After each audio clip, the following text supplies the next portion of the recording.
All right, everybody, I am back with a brand new DC update. And as the title suggests, yes, Pam Abdy and Mike DeLuca were on their way to saving the DCEU until David Zaslav got involved and brought in James Gunn.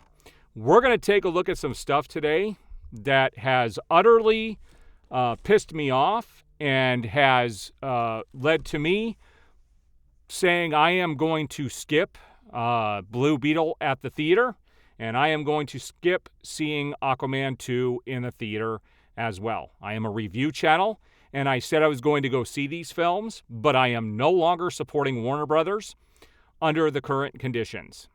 And until things change, I'll end up going to see the Superman movie if and when it ever gets made. And if the strike continues for too long, I think that Gunn's DCU may be dead on arrival and will never even get off the ground. And I think that Warner Brothers is in such bad shape that they are going to be sold off here in the next year or two. And so I'm not counting on anything happening down there until things change. But we were on the verge of having the perfect DC universe under Pam Abdy and Mike DeLuca. And we're going to take a look at a few things. So I'm going to share my screen. We're going to look at a few pictures here and talk about all of the crazy stuff that's gone on. And I'm going to show you one article that talks about the original ending to The Flash. And how they can screw up this bad is beyond me. So here is the first of two photos I'm going to show you. People are asking, are you going to see Aquaman 2? Well, I was going to, but it has been confirmed now, and I did report on this a month or two ago that this was happening, but we now have confirmation that Aquaman 2 has cut Ben Affleck's scene as Batman.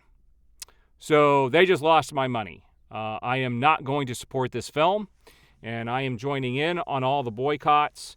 I am not a casual DC fan by any stretch of the imagination, and I said I was going to go see these films because I needed to review them. Unless I get some severe,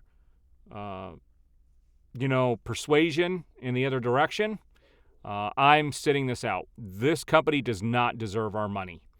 And this is one of the things that freaking irritates me, especially when so many people wanted to see Ben Affleck back as Batman. They cut him from The Flash, some scenes at the end that we saw yesterday, and they cut scenes that he did for Aquaman 2. And these were shot under Pam Abdy and Mike DeLuca back when everything was going good and, Black Adam had just come out, or what was before Black Adam had come out, and they were shooting some extra scenes for some stuff. And this is just disheartening, to say the least. The second photo I wanted to show you guys is that Batman Mask of the Phantasm is coming to 4K HD physical media on September 17th of this year. I'm actually excited to get this. I do love Batman the Animated Series. I own all the DVDs. I own the Blu-ray set. I even had Kevin Conroy sign my Batman DVD set. This is before the Blu-ray set was out. And this animated series holds a special place for me. I love the series. Now, Batman Mask of the Phantasm is not my personal favorite Batman animated film. It is actually the second one with Mr. Freeze.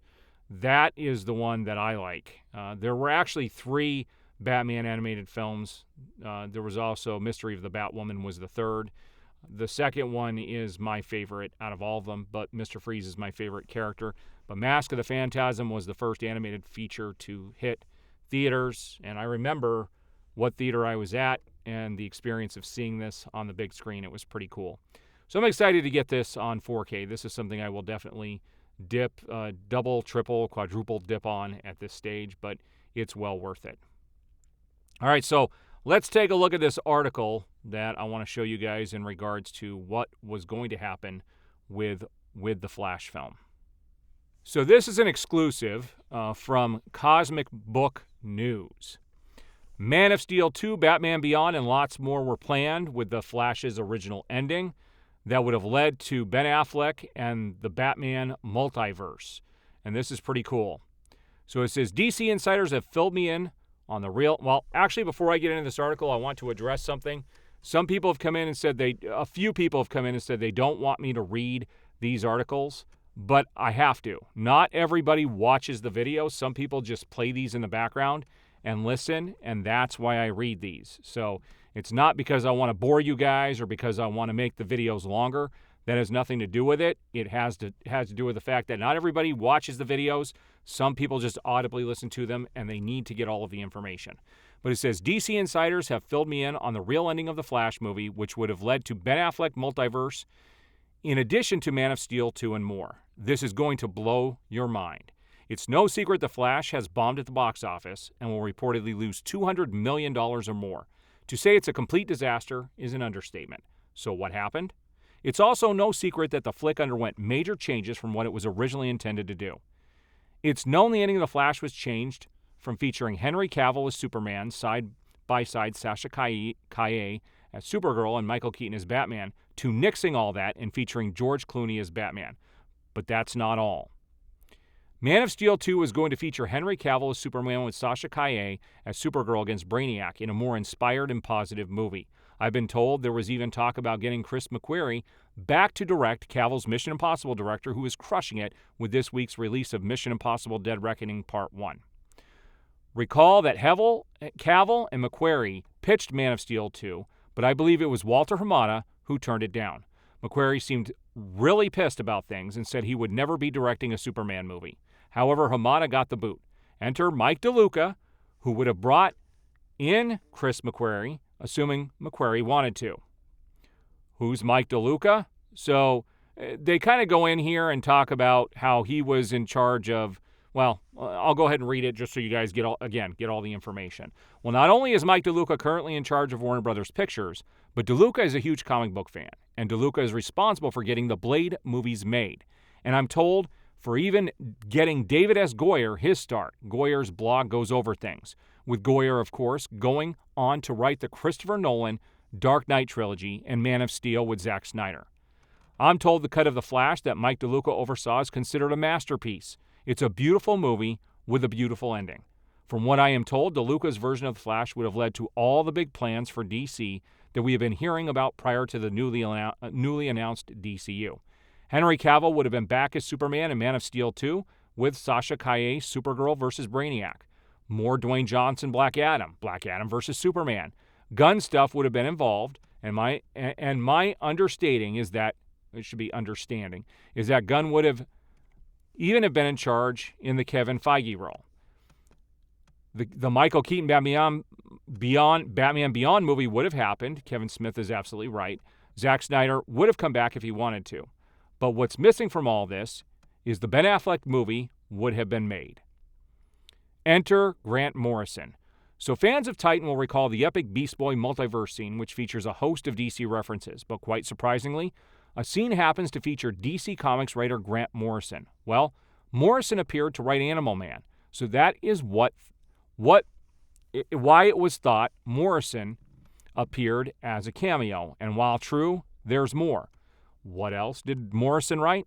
Final Crisis. So I'm told the masterpiece version of The Flash that Mike DeLuca oversaw, Titans footage was thrown out, and we know all kinds of scenes were cut, as Andy Muschietti actually has a 4-hour cut. And we also know they decided not to use Grant Gustin. So much like the CW's Crisis, which features the Ezra Miller cameo, the Flash movie was also going to connect all the DC movies and TV shows, but on a much larger scale. And that leads us into the real ending of The Flash. The real ending of The Flash would have been a real tearjerker and a heartfelt ending. The real ending of The Flash sees Henry Cavill as Superman alive with Sasha Calle as Supergirl, who realizes that her cousin is not dead.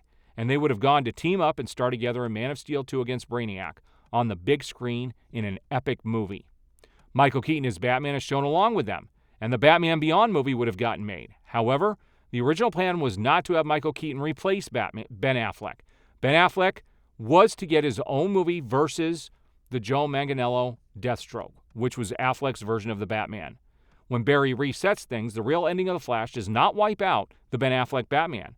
It shows Ben Affleck trapped within the multiverse, where Bruce Wayne is seen knowing he's trapped and says something to Barry like, "What about me? Don't forget about me," which is a nod to that Bruce and Barry scene that Zack Snyder came up with in Batman vs. Superman, where Barry is in the Speed Force multiverse appearing to Bruce, but the real ending of The Flash has Affleck trapped, screaming for help.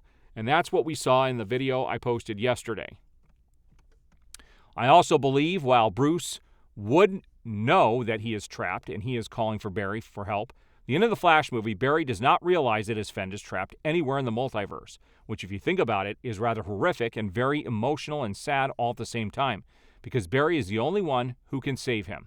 I also believe Ben Affleck as Batman trapped at the end of the Flash movie is also a reference and the real explanation for Bruce telling Barry maybe some other time. Because that some other time is literally Bruce trapped in time at the end of the film. It's a reference to Grant Morrison's Final Crisis, as in the comic book story. Darkseid kills Batman with his own Omni-Beams, but it actually sends Batman back in time where he was numerous Batman throughout the ages, which was an interesting but confusing storyline. I do own all of those comic books. Ezra Miller has also appeared to come up with the version of The Flash with Morrison, but their pitch was shot down in favor of the multiverse approach, and Gunn's new DCU is in part based on the comics from Morrison. All right, so it goes on to say you can blame David Zaslav for all of this, which is true. This article does go on for quite a while, and at the end they give a recap. The Flash would have led to Man of Steel 2, starring Henry Cavill back as Superman and Sasha Calle as Supergirl, versus Brainiac, directed by Chris McQuarrie. He's an awesome director. This, I think, would have been an incredible film. Dwayne Johnson back as Black Adam versus Superman, Michael Keaton's Batman Beyond, Ben Affleck, Batman movie stuck in the multiverse, Zack Snyder involved in back directing a DC movie, The Flash 2, more DCEU projects. James Gunn would still have been left in charge, but instead, Warner Brothers Discovery is completely broke. David Zaslav demanded cheaper talent and a reboot and canceled everything and butchered the Flash. James Gunn is in charge and announced and is developing the DCU. Warner Brothers Discovery will be sold. Gunn's DC will be at Universal, along with HBO, DC Comics. David Zaslav back in charge of Discovery.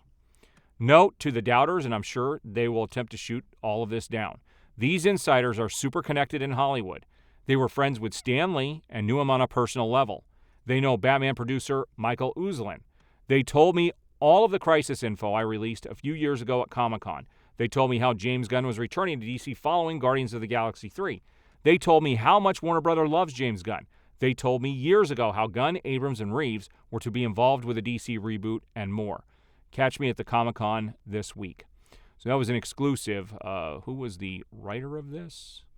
Let's see. It's a big article. Matt McGloin. And this was just posted on Monday. All right, so there you guys have it. We were going to have a complete restoration of what had started. It would have just continued on, but would have fixed a couple of the story elements and would have left it open for Zack Snyder to come back and finish doing, Justice League 2 and 3 and have that Final Crisis storyline play out and the return of Ben Affleck for the Final Crisis, partial storyline. But there would have been some stuff that would have happened in between before they come back and finally defeat Darkseid. It's uber disappointing that the studio didn't go this route, because they're in a position now where with this strike, they're dead in the water. There's nothing that's going to be released, and this strike could go on for quite a while, guys. I'm just telling you right now, this is a game changer in Hollywood, this particular strike. It's probably the most important strike that has ever happened down there at Hollywood between the talent and the studios. And the studios are really trying to hose all of the talent at this stage. I do stand with them. I am not a union voice actor, but I am a non-union voice actor. And the reason I'm not in the union, and somebody asked me this in the comments, is because I don't live in LA, I don't live in New York, I don't live in Chicago. If I don't live in one of those areas, then it's not really worth it to be in the union. 80% of what I do is non-union, only 20% of the voiceover industry is union. And so I choose to be on the bigger side where I get to work on a regular basis versus being stuck in the union and only having a few select jobs that I could do. And so I do stand by the talent on this, though. There are some changes that are also going to affect what I do at the end of all of this. So I'm watching this thing closely. I will continue to bring the news on the strike as well as all the DC information. So if you stick to my channel, you're going to get all of the goods moving forward. I do appreciate it. We will see you guys on the next video.